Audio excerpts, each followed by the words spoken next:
The endless war.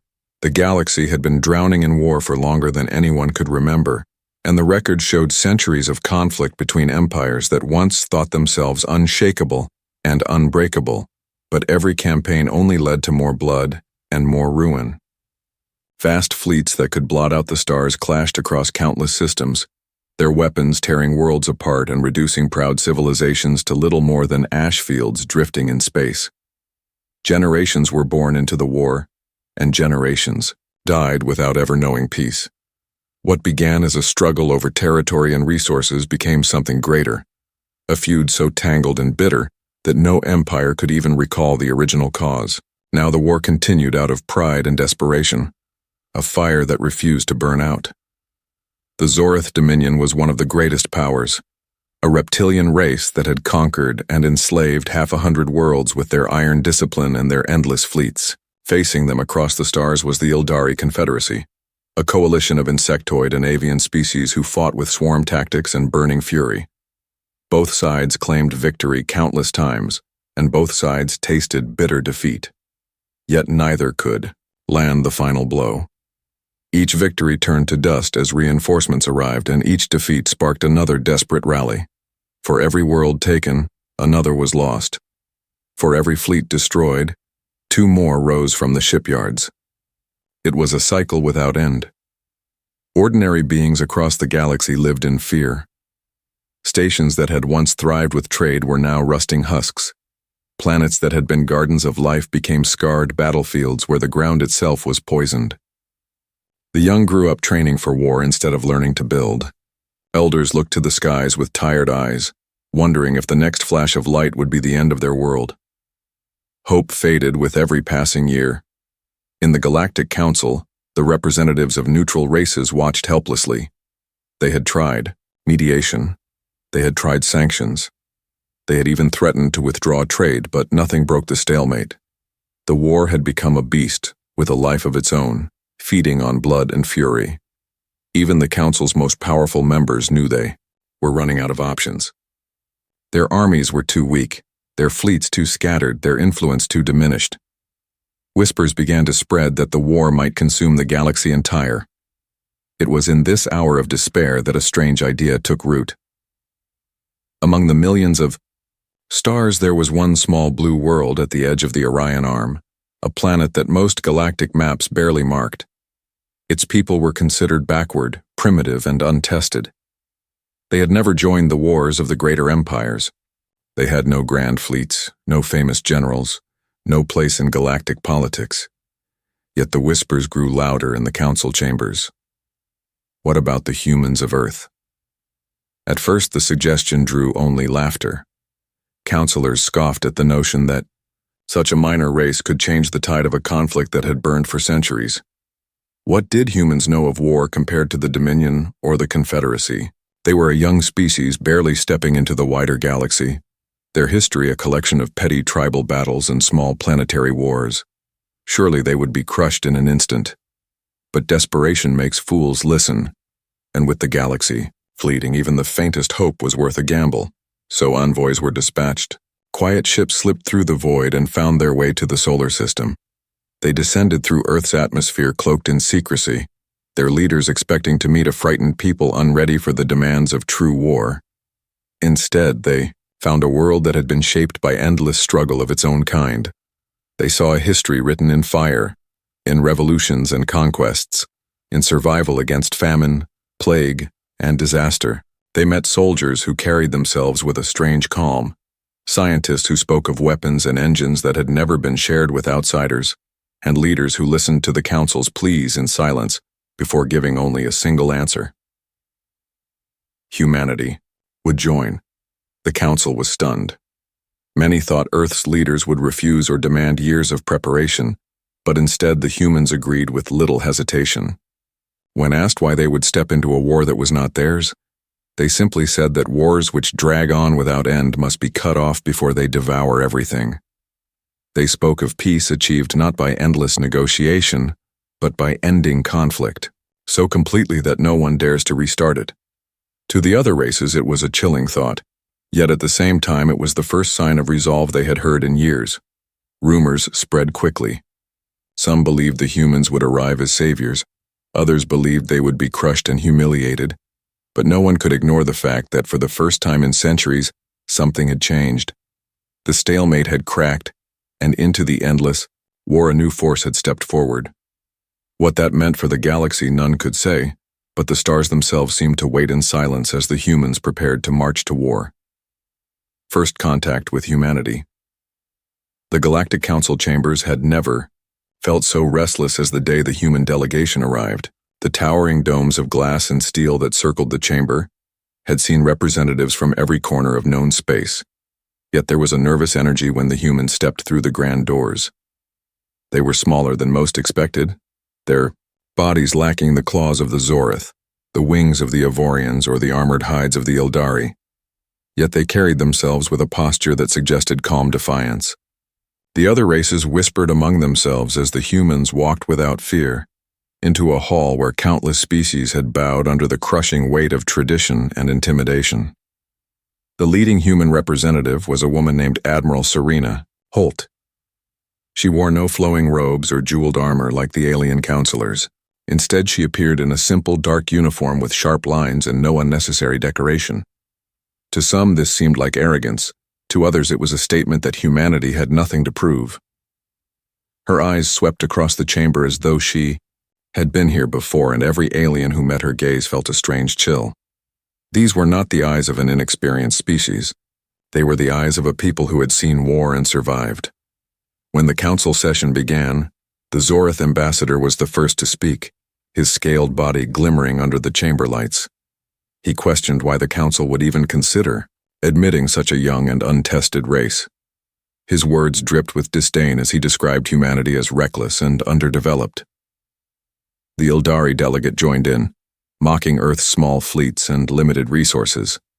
Around the chamber, nods of agreement spread, for most present believed the same.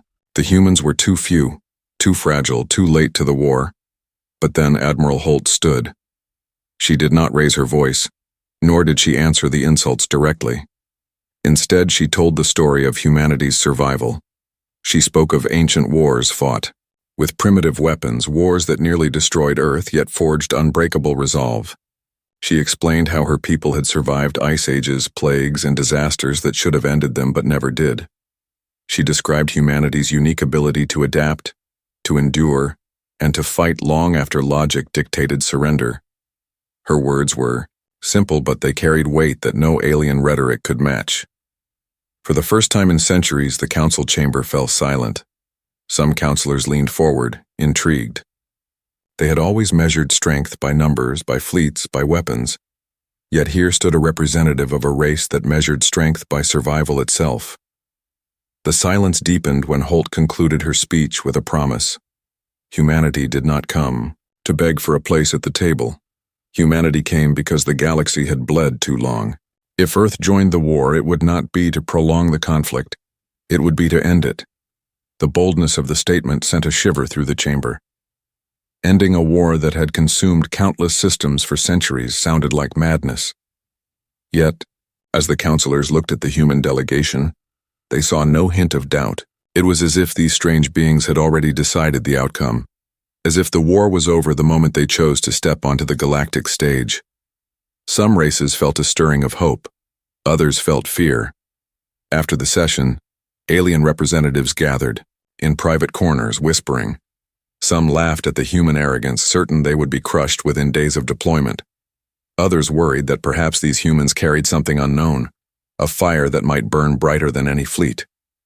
Reports from the envoys who had visited Earth began circulating. Stories of hidden shipyards, of training grounds where soldiers pushed their bodies beyond reason, of weapons unlike anything catalogued by galactic intelligence. At first, those stories were dismissed as exaggerations, yet as they spread, they planted seeds of unease. Meanwhile, back on Earth, preparations moved with startling speed. Factories that had once built civilian craft shifted overnight to mass-produce warships.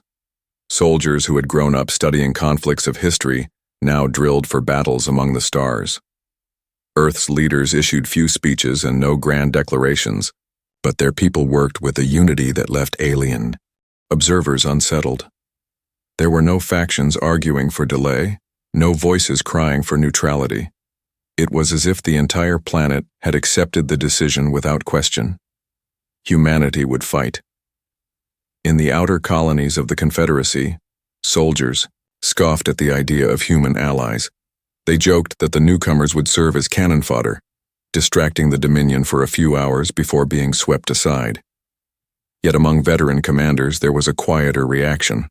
They remembered their first encounters with humans, how these small creatures had looked unassuming yet carried themselves with strange determination.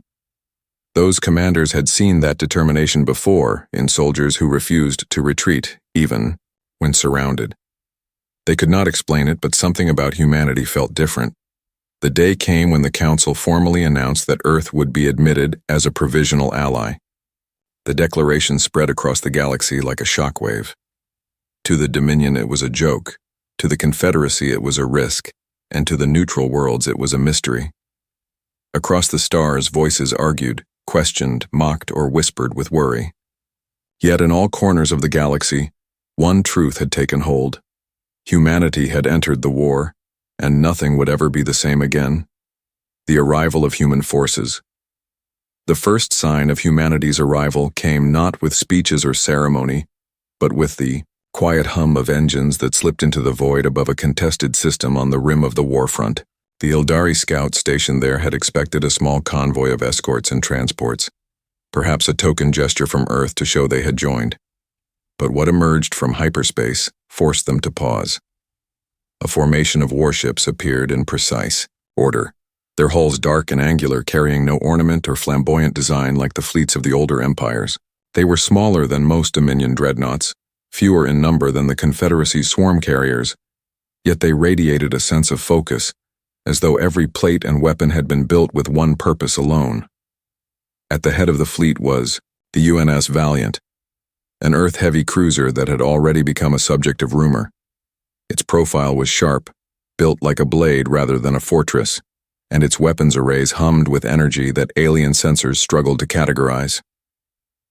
The crew within moved with quiet discipline, not boasting, not jeering, only preparing for what was to come.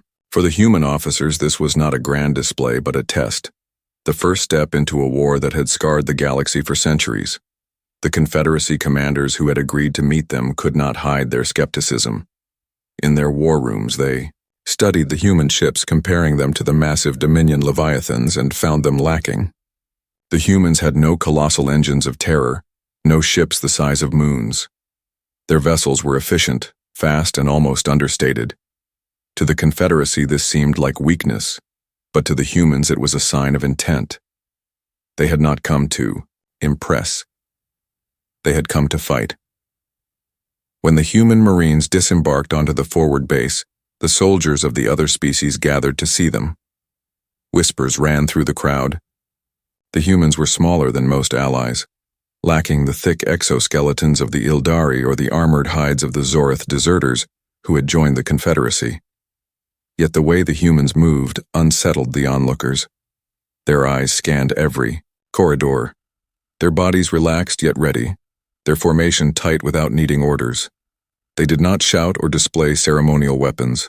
They walked like predators who had been in battle before and expected more to come. One Ildari officer, hardened by decades of war, confronted a human captain and asked what they thought they could offer that the Confederacy had not already tried. The human's answer was simple. Where others fought to survive, humanity fought to win. The words carried no arrogance, only conviction, and they spread quickly among the ranks. Some laughed at the boldness, but others felt a quiet chill. The first joint operation was ordered only days later. Intelligence reported a Dominion fleet moving to strike a supply corridor, and the Confederacy prepared to defend with its usual swarm tactics. They expected the humans to follow orders, to fill gaps in formation and act as support. Instead, the human commanders proposed an alternate plan, one that required speed, risk, and precision. The Confederacy generals argued against it, but Admiral Holt insisted. She did not promise victory. She promised an end to hesitation. As the fleets assembled for the mission, tension filled the command channels. The Confederacy ships spread into familiar formation, wings and swarms ready to intercept. The Dominion vessels loomed in the distance, their hulls bristling with weapons, their confidence unshaken by the rumors of human arrivals. Then the human fleet broke away from the formation, advancing at speeds that startled even their allies.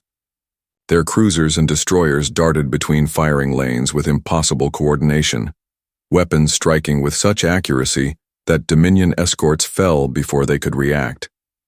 Alien commanders watched in disbelief as the humans tore through positions that had held firm for generations. Their smaller ships should have been annihilated under the Dominion's heavy guns, but their maneuvers were unpredictable, their strategies unlike anything in the manuals of the old powers. Humans seemed to thrive in chaos, adapting in real time, using every mistake the enemy made against them. What was expected to be a slow defense turned into a sudden storm, with Dominion lines collapsing under pressure they had never faced. By the end of the first engagement, the battlefield was littered with wreckage.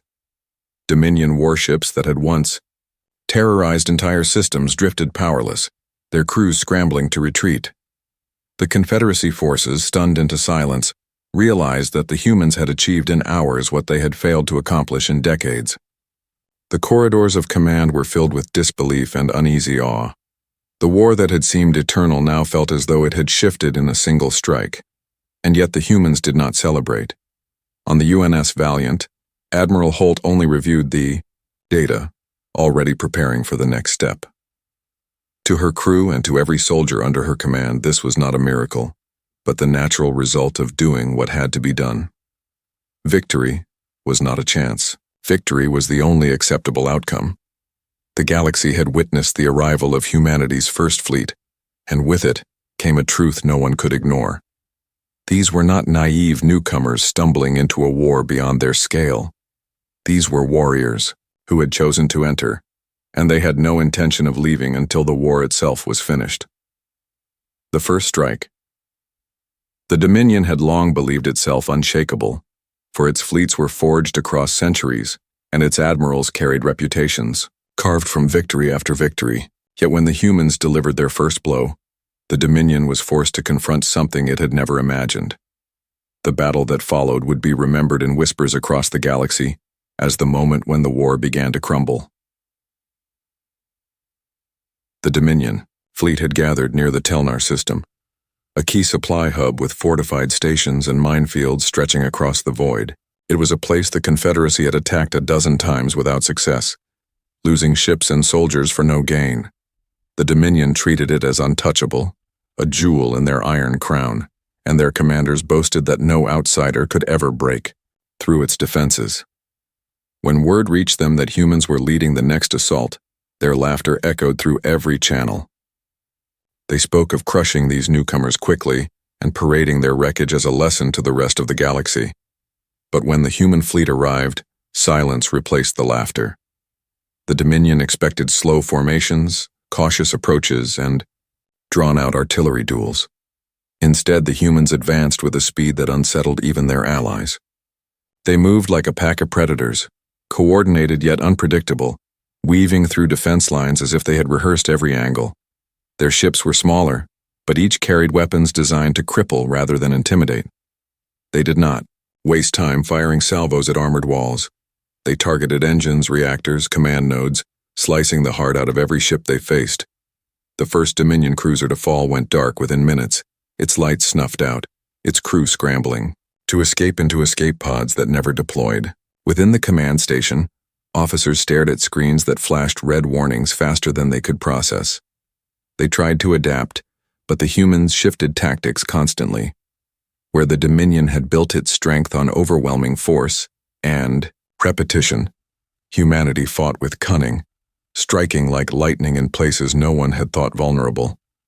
Confederacy ships were ordered to hold formation and provide cover, but many were left stunned as they watched the humans charge directly into the fortified sectors of the minefields. Instead of avoiding them, the humans mapped them in real time, calculating paths so precise that their ships slid through gaps too narrow for error. Alien commanders could not believe it. To them, such maneuvers bordered on madness. To humans, it was simply another risk worth taking. Then came the moment that changed everything. The UNS Valiant dove straight into the Dominion's central line, its weapons firing with ruthless efficiency.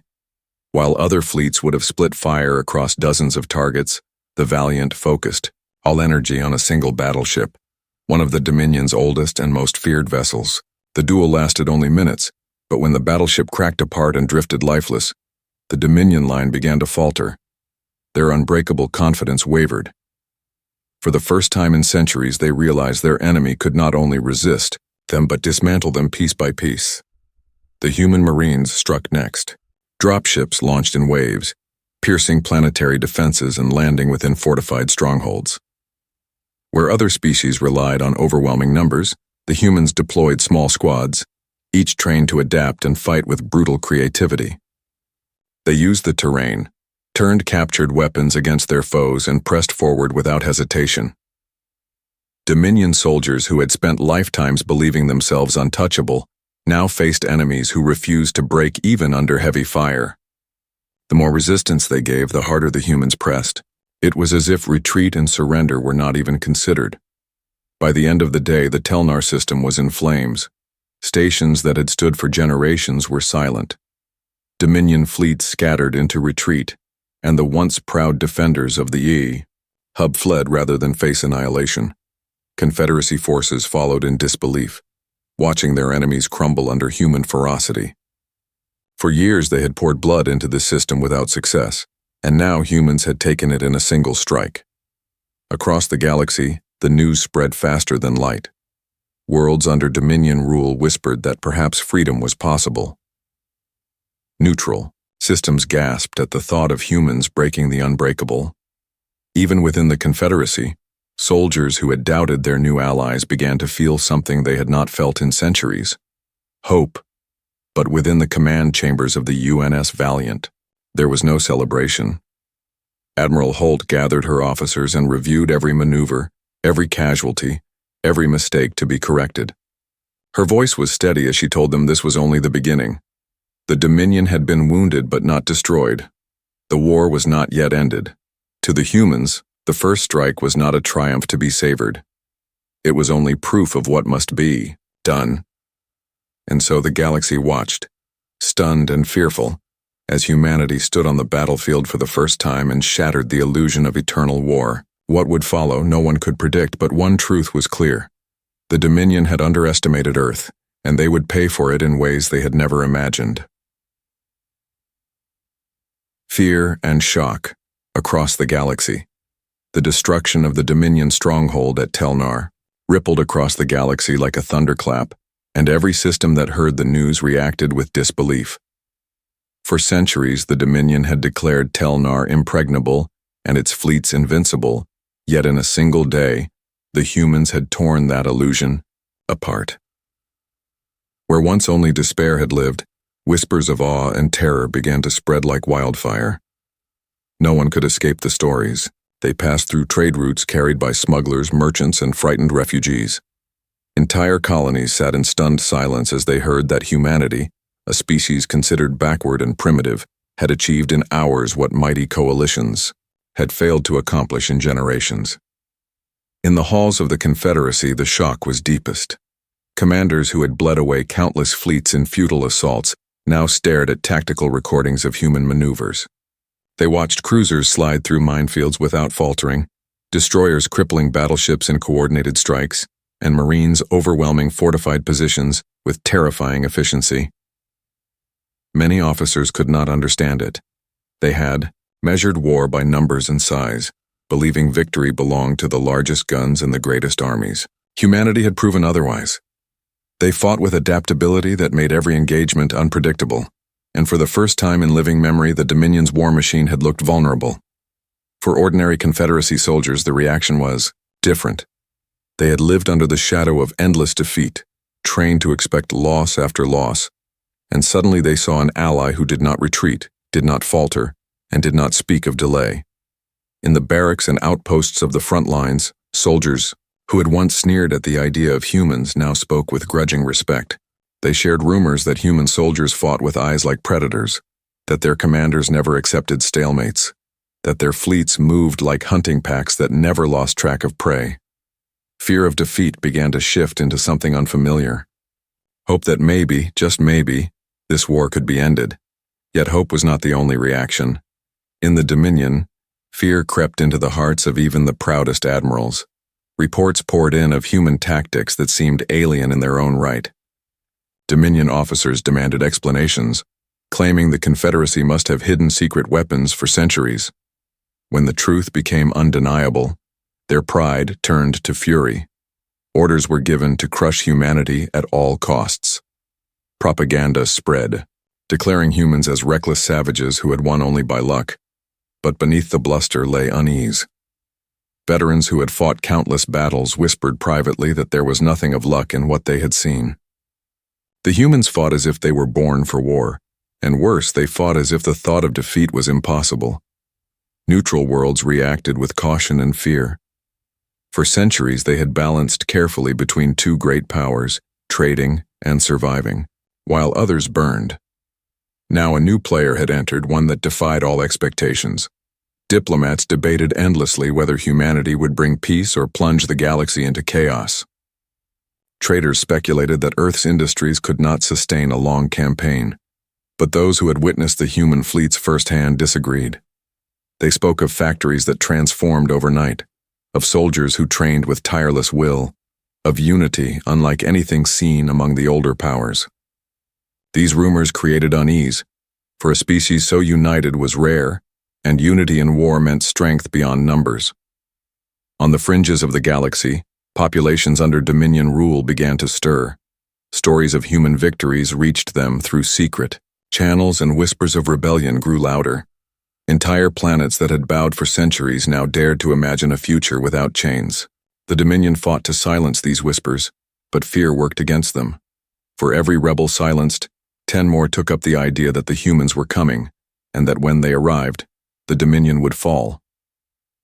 Inside the human fleet there was no boasting, no parades, and no drunken celebrations. The Marines cleaned their weapons and prepared for the next landing. Pilots reviewed their flight paths and corrected every small mistake. Commanders studied the battle not as a triumph but as a test, and they judged themselves with harsh standards. To them, victory was not surprising. It was the result of preparation, discipline, and resolve. While the galaxy gasped in disbelief, the humans only tightened their focus, knowing the next strike must be greater. The council chambers echoed with arguments. Some demanded that humans be given command authority, for only they seemed able to break the stalemate. Others resisted, terrified that the same humans who humbled the Dominion might one day turn against allies with equal ruthlessness.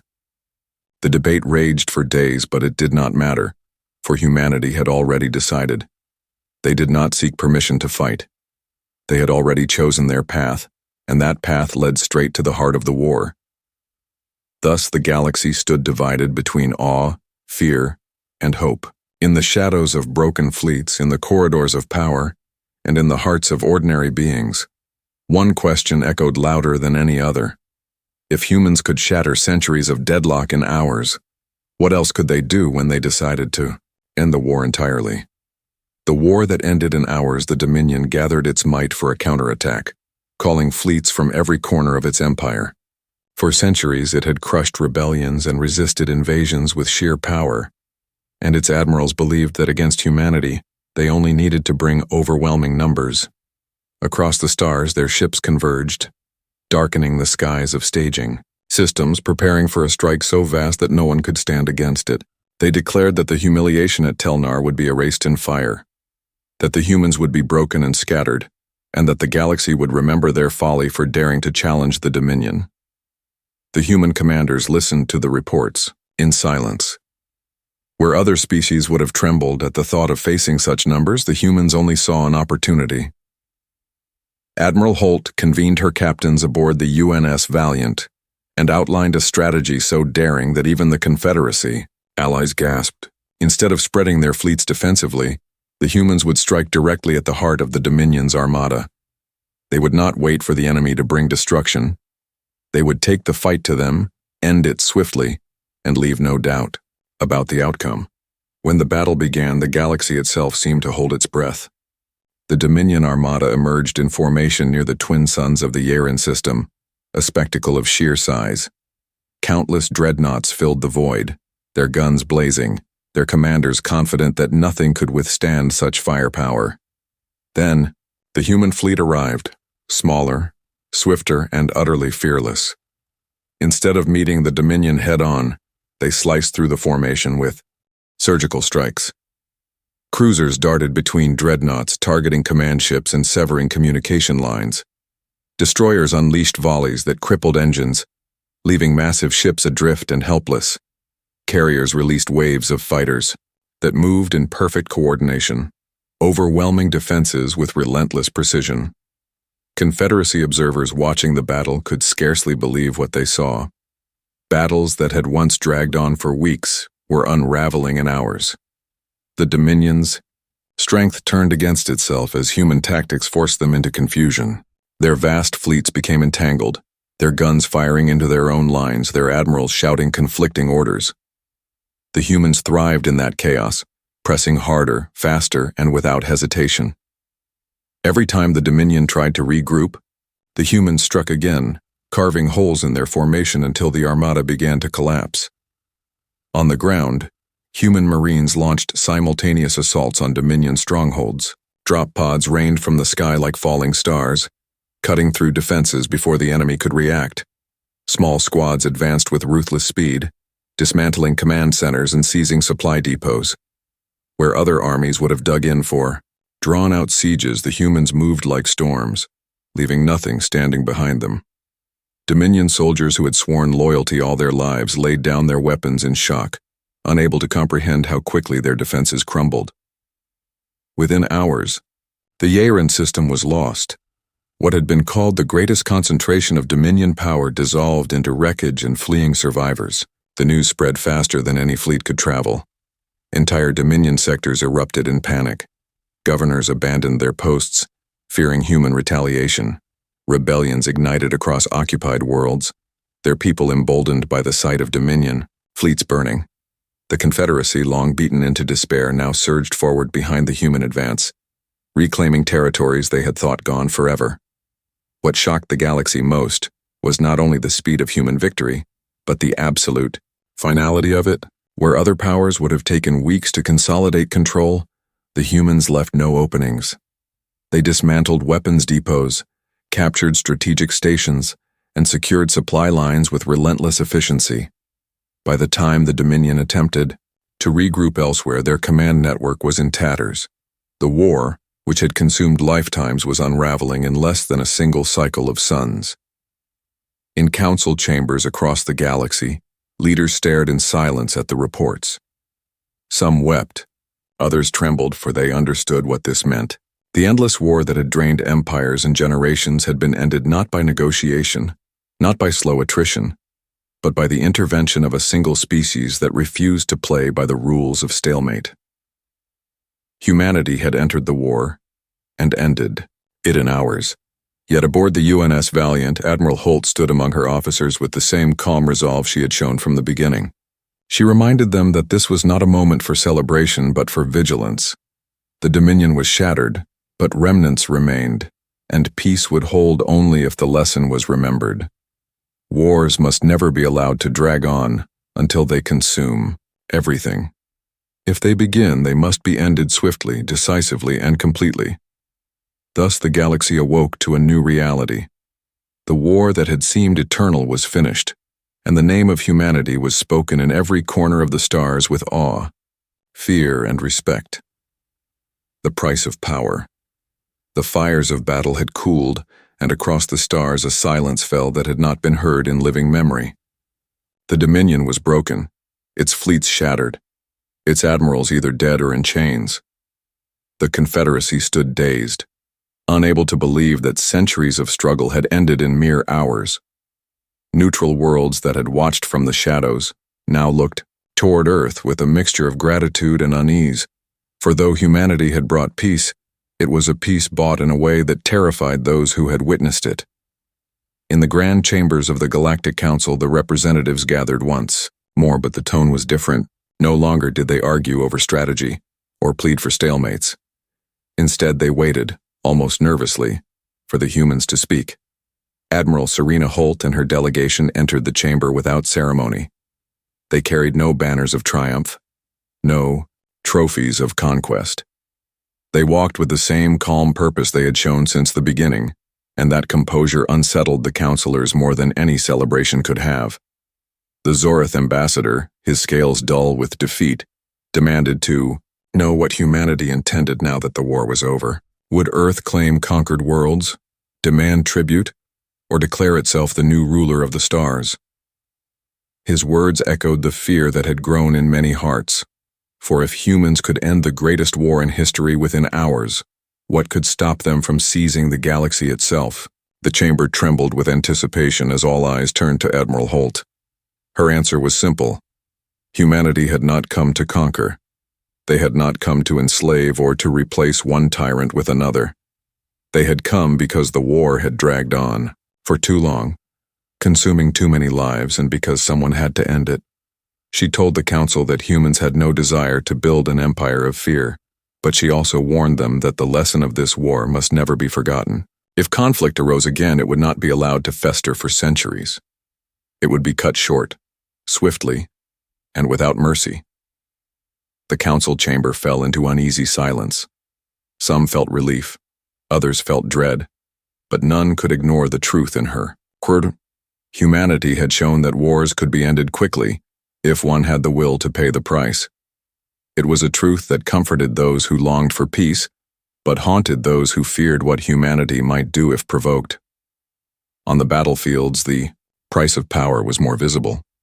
Human soldiers buried their dead in alien soil, marking graves with simple stones rather than towering monuments. They grieved quietly, for though the war had ended quickly, the cost had been real.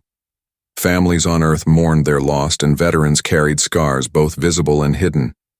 The galaxy saw their strength, but often overlooked their sacrifice. To humanity, victory was never free.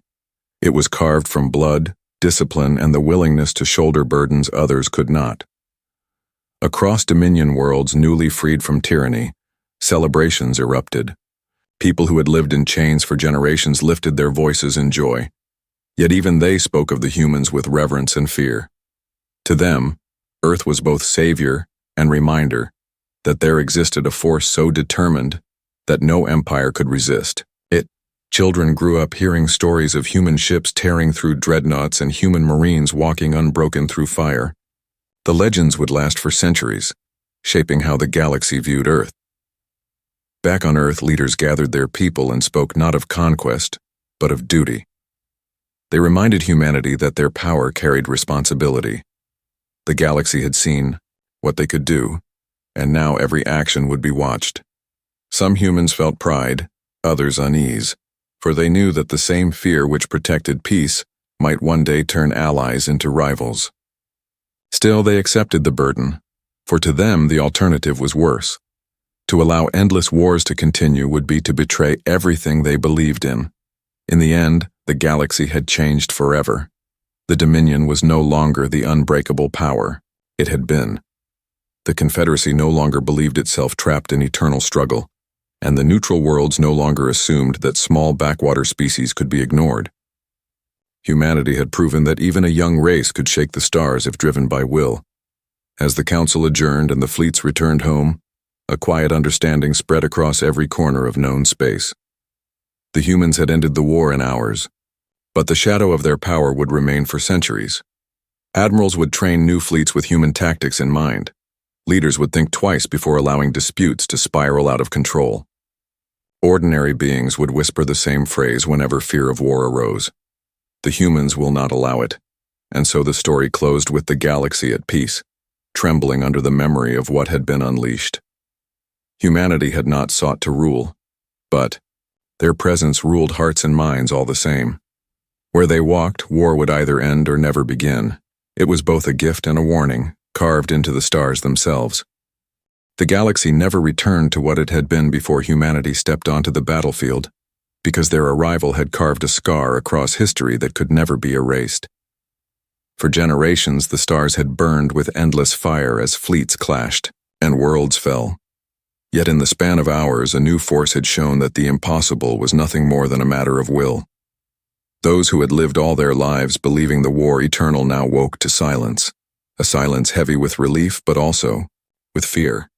Children who once played at being Dominion soldiers now pretended to be humans racing through the skies, while parents told them to remember not the glory of war, but the lesson that wars must never be allowed to stretch into lifetimes. On the ruined strongholds of the Dominion, the humans left behind no symbols of conquest, no statues carved to honor themselves. Instead, they left rebuilding crews, engineers who worked beside the freed to restore what had been lost. The people of these worlds looked at their new allies with confusion, for they had expected conquerors and instead found builders. Yet behind every gesture of aid, there remained the unspoken truth that humanity's kindness was chosen, not forced, and that should the galaxy return to bloodshed, the builders would again become warriors who ended conflict swiftly and without hesitation. The council met once more, not to argue over strategy but to redefine existence itself. No race dared to dismiss humanity again. No empire dared to mock the small blue world at the edge of the Orion Arm. The humans had spoken only once and made their position clear. If peace was to hold, it would be guarded by memory, the memory of fleets falling in hours, of strongholds reduced to silence, of a war that should have lasted forever cut short by the will of one species. Some counselors feared this shadow, others embraced it, but all agreed it could not be ignored. Within humanity itself there was no triumphal song, no endless parades. They mourned their dead quietly, they healed their wounded, and they returned to their lives with the knowledge that the galaxy now looked to them differently.